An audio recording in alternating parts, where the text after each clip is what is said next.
दर्शकों, इस प्रस्तुति में हमारे इस संसार संबंधित अत्यंत गूढ़ रहस्यों को प्रमाण सहित प्रत्यक्ष कर दिया गया है।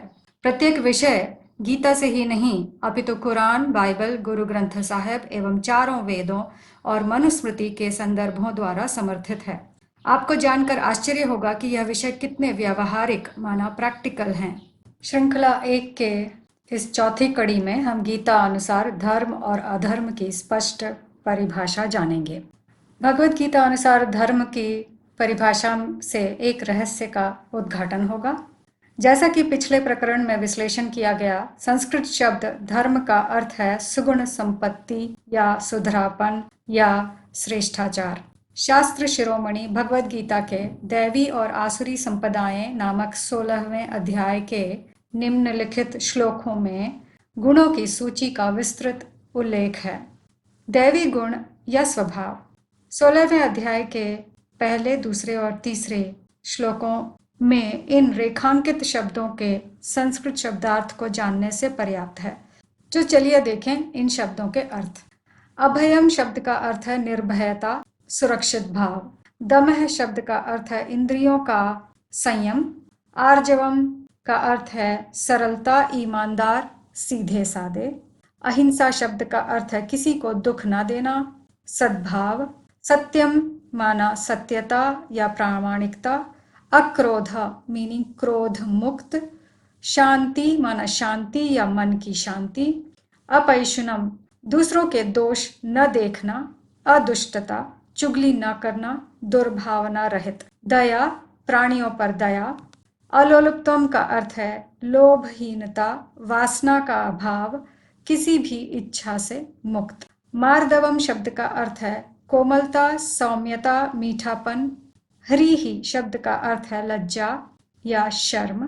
अचापलम का अर्थ है चंचलता न होना या मन की स्थिरता। क्षमा शब्द का अर्थ है सहनशीलता, धैर्य, विनम्रता, धीरज। शौचम शब्द का अर्थ है अंदर बाहर की शुद्धता, स्वच्छता, ईमानदारी। अद्रोह शब्द का अर्थ है द्रोह न करना, द्वेष और विश्वासघात से मुक्त। न अतिमानिता का अर्थ है अधिक मान न करना, अहंकार मुक्त। इन सभी स्वभावों को दैवीम संपदम अभिजातस्य कहा गया है। दैवीम का अर्थ है दैवी, दिव्य, सुगुण संपत्ति। संपदम का अर्थ है संपत्ति या सुसज्जित होना। अभिजातस्य का अर्थ है जन्म, बुद्धिमान, शिक्षित, आर्य। जिनमें दैवी गुण होंगे उन्हें देवी देवता ही कहा जाएगा। देवों में 100% दैवी गुण ही होते हैं। रहस्योद्घाटन स्व या आत्मा जब दैवी गुणों से सुसज्जित हो तो धर्मी, अमर, देव या देवता कहलाते हैं और जोड़े और युगल को देवी देवता कहा जाता है। हिंदू धर्म ग्रंथों में देवताओं को आकाश में बादलों पर विचरण करते दिखाते हैं और देवता सदैव सौंदर्यवान, सुंदर वस्त्र और आभूषणों सहित दिखाए जाते हैं। यह सब दैवीय गुणों की उनकी आंतरिक संपत्ति के प्रतीकात्मक और रूपक चित्रण हैं अथवा मन और बुद्धि में हल्कापन के सूचक हैं। उनके शरीर पर कोई बाल नहीं दिखाए जाते। यह उनका किसी भी प्रकार की दैहिक इच्छाओं, काम वासना सहित कोई भी अन्य प्रकार के संकल्पों से मुक्त होने की निशानी है।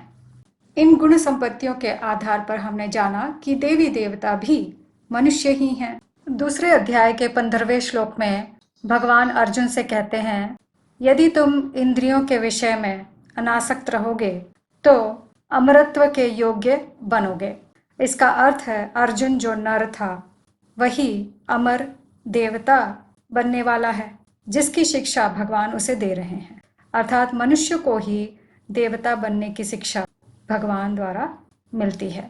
पर उन्हें अमर क्यों कहा गया? क्या वे देह नहीं त्यागते? क्या उनकी मृत्यु नहीं होती? नहीं, दैहिक मृत्यु तो नियम है, मगर उन्हें अमर इसलिए कहा गया क्योंकि उनकी मन बुद्धि की सुख शांति कभी नहीं मरती। उन्हें किसी प्रकार का रोग या दुख नहीं होता।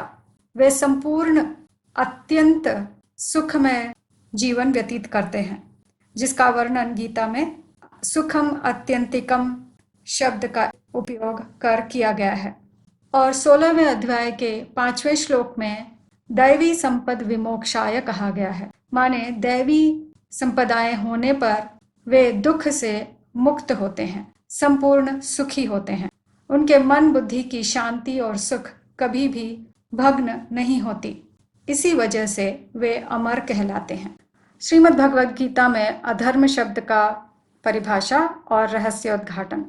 संस्कृत शब्द अधर्म का अर्थ बिगड़े हुए या अनसुधरे या भ्रष्टाचार है और उसकी परिभाषा है गीता के अंतर्गत इस श्लोक में, जिसका अर्थ है पाखंड, धन, परिवार का घमंड और अभिमान तथा क्रोध, कठोरता और उसी तरह बेसमझी, ये अवगुण राक्षसी संपत्ति के साथ जन्म लेने वाले असुरों के हैं। ये सभी गुण तो आजकल के मनुष्य अर्थात हम सभी में है। राक्षस अथवा असुरों के गुण पर विस्तृत विवरण गीता के 16वें अध्याय में 7वें श्लोक से 20 तक दिया गया है। वे वर्तमान समय में व्यक्तिगत रूप से और सामाजिक रूप से मनुष्यों के व्यवहार को प्रतिबिंबित करते हैं। अतः रहस्य का उद्घाटन ये है, हम कलयुगी मनुष्य ही असुर या राक्षस हैं। असुर शब्द का अर्थ ही है जिनके सुर एक दूसरे से नहीं मिलते, अर्थात जिनके मन, बुद्धि या विचारों के सुर एक दूसरे से नहीं मिलते और हमेशा मतभेद में लड़ते झगड़ते रहते हैं। और देवताओं को सुर कहा गया है, अर्थात वे एक दूसरे की मत से एक होते हैं, एकजुट रहते हैं, उनमें एकता होती है क्योंकि उनके गुण ही दैवी गुण हैं। अतः वे सुर कहलाते हैं।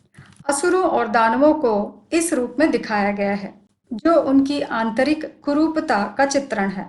अहंकार, क्रोध, अतृप्त इच्छाओं को उनके चेहरे की अभिव्यक्ति और उनकी कठोर आंखों में दर्शाया गया है। लंबे दांत उनके कठोर दुर्वचनों द्वारा चोट पहुंचाने का प्रतीक है और सींग उनके मन बुद्धि से बाहर आने वाले कुविचारों, दुस्संकल्पों का चित्रण है। पूरे शरीर की त्वचा पर घने बाल अनगिनत चिंताओं में फंसने का चित्रण है और वे इस विश्वास में दृढ़ हैं कि वासना की पूर्ति करना ही असीम आनंद है, असीम सुख है, जैसा कि अध्याय 16 में श्लोक 11 में वर्णित है।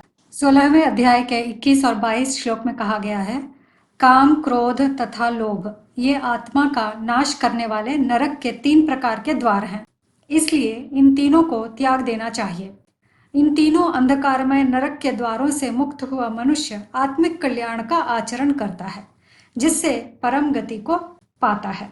सुधरे हुए धर्मी मनुष्य स्वर्ग में होते हैं और बिगड़े हुए अधर्मी मनुष्य नरक में होते हैं। दैवी संपदाएं और आसुरी दुर्गुण 2 अलग अलग प्रकार के गुण समूह हैं। 100% धर्मी होने पर ही देवी देवता कहेंगे, 1% भी आसुरी गुण होंगे तो असुर ही कहलाएंगे। दैवी गुण या सत्गुण सतयुग में होते हैं और कलयुग या कलह युग में प्रकृति तामसी है, तो दैहिक प्रकृति भी तामसी ही है, जैसा कि गीता में वर्णित है। और आत्मा जब देह के वश में होती है तो अधर्मी और आसुरी ही कहलाएगी। ये 2 स्वर्ग और नरक कहे जाने वाले 2 अलग अलग काल हैं, जिनमें एक में दैवी संपत्तियां होती हैं और नरक में आसुरी संपत्तियां होती हैं। आइए गीता के श्लोकों के द्वारा ही देखें, स्वर्ग और नरक के बारे में अधिक जानकारी पाएं। तर्क संगत प्रवाह में व्यवस्थित किए गए सभी श्रृंखलाओं को और उनमें प्रस्तुत कड़ियों को संपूर्णतया समझने के लिए क्रमानुसार ही देखें।